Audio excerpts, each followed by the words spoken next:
ఈరోజు మే 28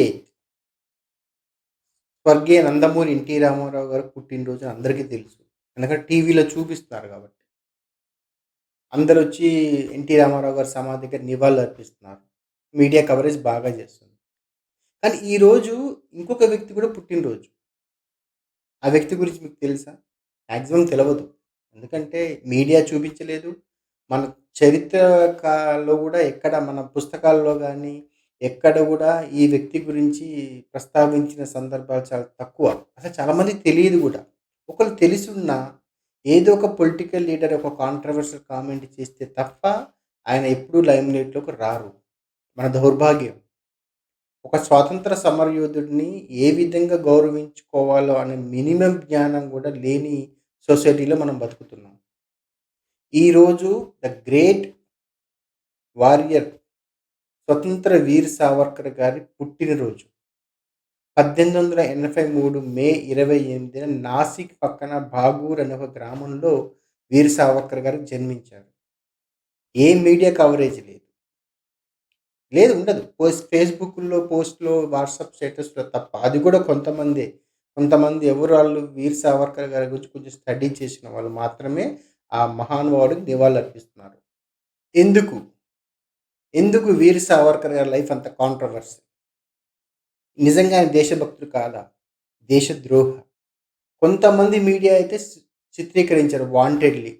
ఆయన దేశభక్తుడు కాదు, దేశద్రోహి అని చెప్పేసి. కానీ వాస్తవాలు మనం తెలుసుకోవాలి. స్వాతంత్ర సమరయోధులు ఎవ్వరైనా సరే, వాళ్ళు ఒక్కరోజు జైల్లో ఉన్నా, ఒక్క లాఠీ దెబ్బ తిన్నా, వాళ్ళని మనం గౌరవించుకోవాలి. ఎందుకంటే, వాళ్ళు ఆ రోజు చేసిన త్యాగ ఫలమే ఈరోజు మనం అనుభవిస్తున్న స్వాతంత్రం.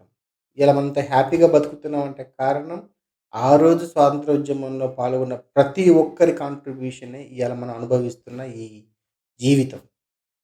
కానీ, ఇంత తెలిసి కూడా మనము ఒక్కరి విషయంలో మాత్రం ఇయాల్టి వరకు తప్పుడడుగులు ఏస్తూనే ఉన్నాం. అదే సావర్కర్ గారి విషయంలో. 1904లో ఆయన అభినవ్ భారత్ అని చెప్పేసి ఒక సంస్థను స్థాపించి, బ్రిటిషర్లకి ఎదురెళ్లి చాలామంది ఉద్యమకారులను తయారు చేశారు. తర్వాత ఆయన పూణేలోని ఫెర్గ్యూసన్ అనే కాలేజీలో లోకమాన్య తిలక్ బాలగంగాధర్ తిలక్ గారి ఆధ్వర్యంలో విదేశీ వస్త్రాలను తగలబెట్టారు.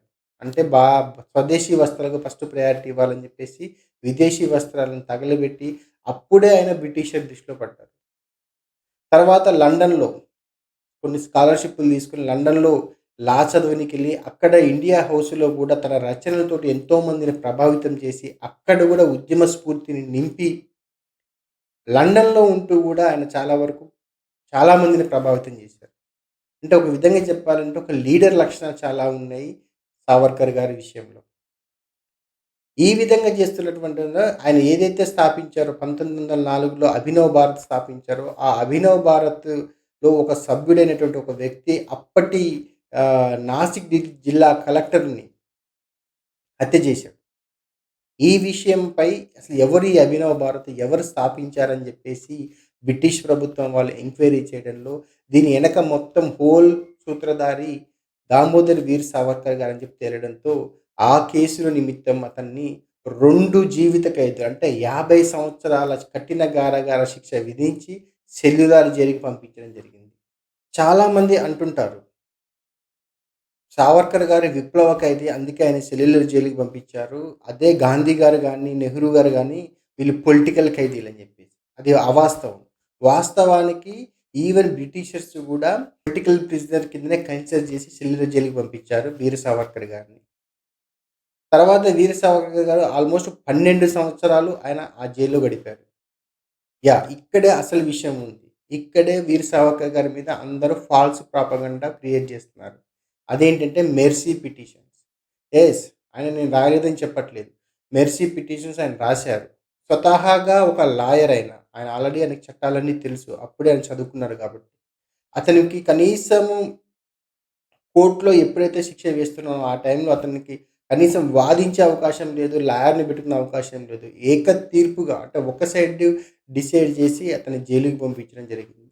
అలాంటి సందర్భాల్లో అతను బయటికొచ్చే అవకాశాలు లేవు. 2 జీవిత ఖైదీలంటే ఆల్‌మోస్ట్ టిల్ డెత్ అన్నట్టు అర్థం. అది గూడా సాదా సీదా జైలు కాదు. Cellular jail. ఎలా ఉంటుంది తెలుసా ట్రీట్‌మెంట్?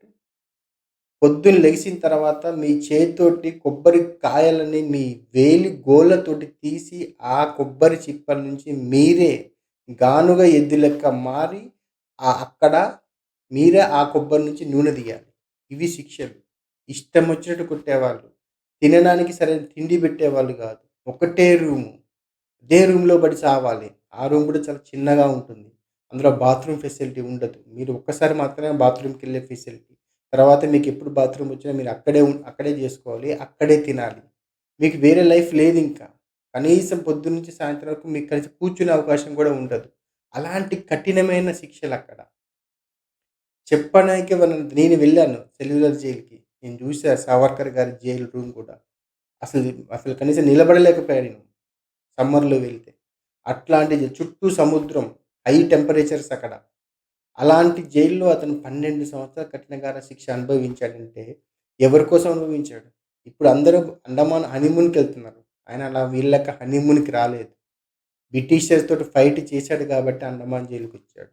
వీరికి ఆయన ముందు కళ్ళ ముందు ఒక మెర్సీ పిటిషనే కనిపిస్తుంటే, అతను కంప్లీట్ 27 సంవత్సరాలు జైలు శిక్ష అనుభవించాడు. 12 సంవత్సరాలు ఆహ్, సెల్యులార్ జైలు అయితే 13 సంవత్సరాలు గృహ నిర్బంధము, ఇంకొక 3 సంవత్సరాలు గూడా బయట భారత జైళ్ళల్లో ఈ విధంగా మొత్తం ఒక మనిషి 27 సంవత్సరాల జీవితాన్ని జైలులో గడిపితే, అతను ఒక మెర్సీ పిటిషన్ పెట్టిండని జెప్పేసి మీరు అతన్ని దేశద్రోహిగా ట్రీట్ చేస్తారా?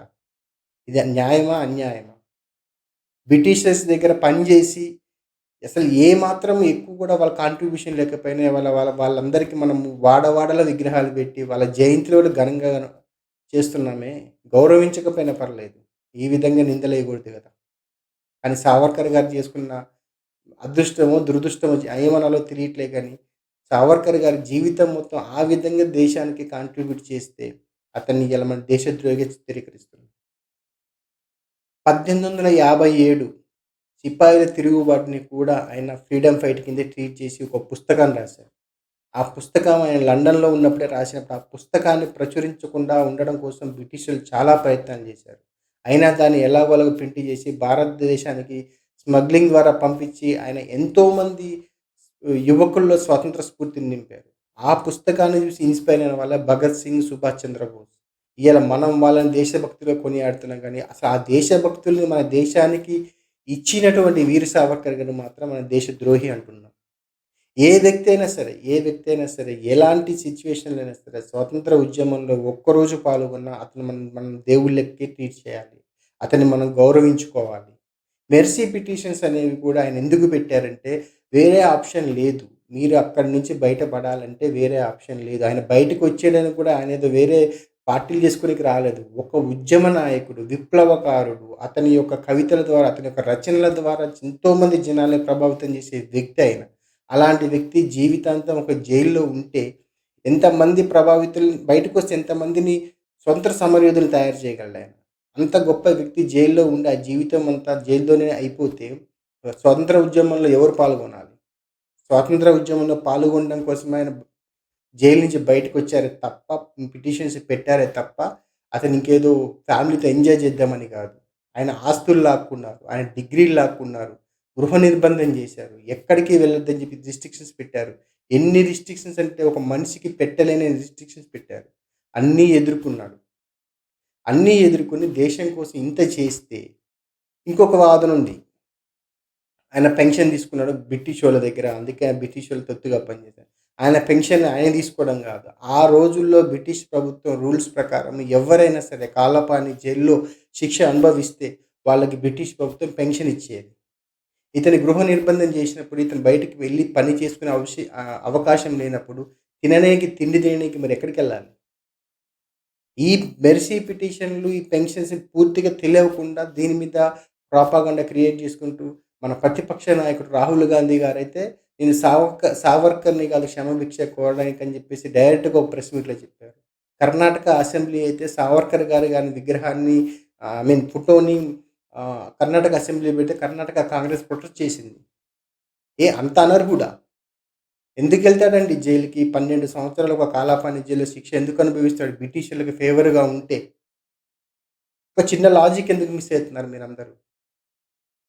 ఒక్కటే సింపుల్. బ్రిటిషర్స్‌కి ఫేవర్‌గా ఉన్న వాళ్ళు ఎవరైనా జైలుకి వెళ్లారా? ఆళ్ళు జైలుకి వెళ్లారంటే ఆళ్ళు బ్రిటిష్‌కి అగైనెస్ట్‌గే జైలుకి వెళ్తారు కదా! అలాంటప్పుడు అలాంటి వ్యక్తిని మనం ఈరోజు దేశద్రోహ, దేశభక్తులని క్వెషన్ మార్క్ ఏసే సిట్యుయేషన్‌కి పట్టుకొచ్చామంటే, అని మన మీద మనమే చూసుకోవాలి. ఎవ్వడు ఎన్ని చెప్పినా సరే, ఎవ్వడు ఏ విధంగా ఏ రిఫరెన్స్ పట్టుకొచ్చినా సరే, వీర్ సావర్కర్ అనే వ్యక్తి దేశభక్తుడు. దేశద్రోహి ఎప్పటికీ కాదు. అది ఎవడనంటే చెప్పు తీసుకొని కొట్టండి. ఉన్నారు కొంతమంది దేశంలో దరిద్రంగా తయారయ్యిండ్రు. ఏది పడితే అది వీడియోలు చేసుడు, ఏది పడితే కాంట్రోవర్సీలు చేసుడు, ఎవరు మంచి వాళ్ళని కూడా చెడ్డోళ్ళకి చేసి చూపిస్తున్నారు. దేశ స్వాతంత్రం కోసం జైలుకెళ్ళిన వాళ్ళకి ఇలా వీధి వీధిన మనం విగ్రహాలు పెడుతున్నాం. ఆలోచించండి. గౌరవించకపోయినా పర్లేదు. పరువు తీయకండి. మీకసలు అర్హతే లేదు సావర్కర్ గురించి మాట్లాడే అర్హత. ఎవరైతే సావర్కర్ గారిని కించపరిచి మాట్లాడాలనుకుంటున్నారో వాళ్ళెవ్వరికీ సావర్కర్ గారి గురించి మాట్లాడే అర్హత లేదు. Savarkar is a great patriot. ఆయన దేశభక్తుడు. ఎవరు అవునన్నా, కాదన్నా నమ్మి తీరాల్సిందే. సో, ఈరోజు ఆయన జయంతి. సో, అందుకే నేను ఈ వీడియో చేస్తున్నాను. మీ పిల్లలకు గూడా సావర్కర్ గారి గురించి చెప్పండి.